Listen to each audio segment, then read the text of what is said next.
बताइए, 1 घंटा हो गया है, आप 50 बार मोदी जी का नाम लिए। आप बताइए कैसे जीत रहे हैं, कैसे जीत रहे हैं? देखिए, उनके पास तंत्र है, उनके पास जो है मीडिया का समर्थन है, उनके पास चंदा है, उनके पास जो है सिस्टम है, चुनाव जीत रहे हैं।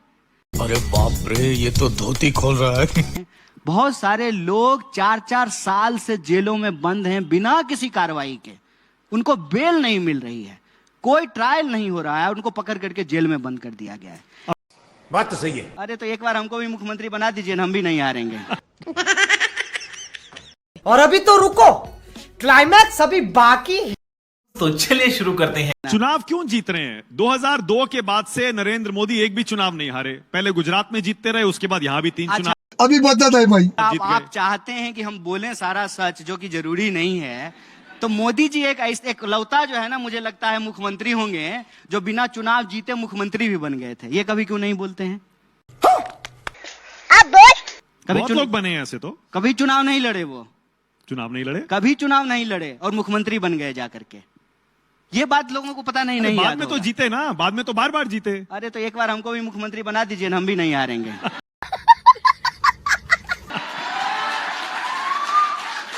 कैसे जीत रहे हैं ये बताइए। ये कोई रॉकेट साइंस है कि कैसे चुनाव जीत रहे हैं? बताइए, 1 घंटा हो गया है, आप 50 बार मोदी जी का नाम लिए। आप बताइए कैसे जीत रहे हैं, कैसे जीत रहे हैं? देखिए, उनके पास तंत्र है, उनके पास जो है मीडिया का समर्थन है, उनके पास चंदा है, उनके पास जो है सिस्टम है, चुनाव जीत रहे हैं। ये बड़ी अच्छी बात कही आप। और इस सब के बिना चुनाव होता है क्या? देखें, मोदी जी जब चुनाव जीत करके आए हैं तो कैसा शानदार ऑफिस बनाए हैं, 8000 करोड़ का हवाई जहाज खरीदे हैं और बढ़िया चश्मा लगाते हैं, सुंदर मर्सिडीज पर घूमते हैं और तब कहते हैं कि मैं गरीब हूं।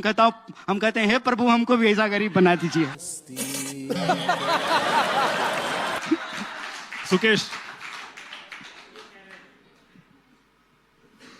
आप ये कह रहे थे कन्हैया कि मोदी जी कैसे जीतते हैं। आपने बताया कि क्यों जीतते हैं, संस्थानों पे कब्जा है, सिस्टम जिताता है उनको। सिस्टम उनके पास है, उनके पास नीतीश कुमार भी है, उनके पास चंद्रबाबू नायडू हैं, इसलिए सरकार भी हमारे पास आके चले जाते हैं। चले जाते हैं आपके पास जो आए थे वो कहने लगे, ममता बनर्जी ने कहा कि इंडिया की जो लीडरशिप है वो कांग्रेस को नहीं करनी चाहिए।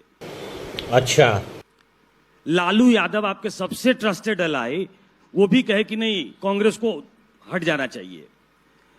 तो ममता बनर्जी, फिर बाद में शरद पवार जी ने कहा कहीं तो कोई कमी होगी कांग्रेस में। ये इंट्रोस्पेक्ट करते हैं कि सारा ध्यान आप मोदी जी पे ही देते हैं कि मोदी जी। हम तो नहीं देते हैं, ये ध्यान मेरा उधर लेके चले जाते हैं, भटका दे रहे हैं आपको। हाँ। तो पार्टी के अंदर कभी इंट्रोस्पेक्शन ये हुआ कि कहीं कुछ गड़बड़ी है कांग्रेस में, कि उसके अपने सहयोगी, जबकि कांग्रेस थोड़ी मजबूत हुई है, उसके बाद भी कांग्रेस की लीडरशिप नहीं चाहते? क्यों? क्या असेसमेंट है आपका? क्यों ऐसा सोचते हैं लोग? सहयोगी आप? मैं बिल्कुल इस बात को स्वीकार करता हूं कि आज की राजनीति में बहुत सारी खूबियों की जरूरत है और उन खूबियों को हम अभी तक प्राप्त नहीं कर पाए हैं।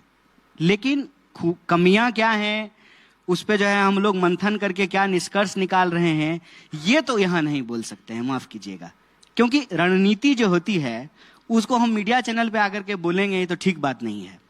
लेकिन कमियां स्वीकार करते हैं और इन्होंने कहा कि लोकतंत्र में चुनाव जीतना जरूरी है, बिल्कुल जरूरी है, और हम चुनाव जीतते थे और हम चुनाव जीतेंगे, इसमें कोई दो राय नहीं है। बहुत बढ़िया। लेकिन ये जो आपने कहा ना कि एलाइज क्या बोल रहे हैं, देखिए, इससे पहले ना मोदी जी जब 2014 में जीत के आए थे तो उन्होंने कहा था कांग्रेस मुक्त भारत। उसके बाद क्या हुआ कि उनको कुछ दिन में समझ में आया तो उन्होंने भाजपा युक्त, कांग्रेस युक्त भाजपा बना लिया, बहुत सारे नेताओं को जो है अपने साथ शामिल करा लिया। मैं कहता हूं कि सरकार, सिस्टम, इसको ना समझना बहुत जरूरी है। सिस्टम मोदी जी को पसंद कर रहा है, सिस्टम में पैसा भी है, सिस्टम में मीडिया भी है, सिस्टम में तमाम तंत्र है। तो स्वाभाविक रूप से उनके सामने खड़ा होना, उनके सामने खड़ा होकर के लड़ना, ये बहुत चुनौतीपूर्ण है। मैं तो समझता हूं कि चलिए मेरे साथ तो कम बुरा हुआ है, हम आज भी जो है आपके पास आकर के बैठ करके टीवी चैनल पे बात कर रहे हैं।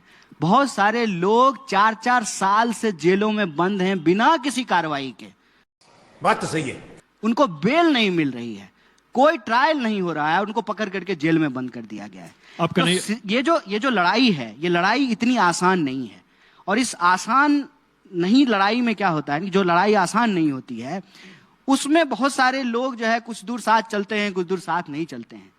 कांग्रेस की जो ये लड़ाई है ये देश बचाने की लड़ाई है। मैं इसको ऐसे कहता हूं एक शब्द में कि कांग्रेस ने इस देश को आजादी दिलाई है। जो आजादी 1947 में मिली, जो संविधान की राज व्यवस्था इस देश में कायम हुई, उस आजादी को बचाने की लड़ाई है ये। हम चाहते हैं कि इस देश के जो 140 करोड़ लोग हैं वो आजादी से अपने ख्याल रख सकें, उनके रोजी रोटी कपड़ा मकान का सवाल ठीक हल है, हो। ओके। और ये सवाल कांग्रेस अच्छा, का अब सवाल है और कन्हैया- कांग्रेस ये लड़ाई लड़ेगी, अब चाहे कन्हैया- चुनौती कितनी बड़ी।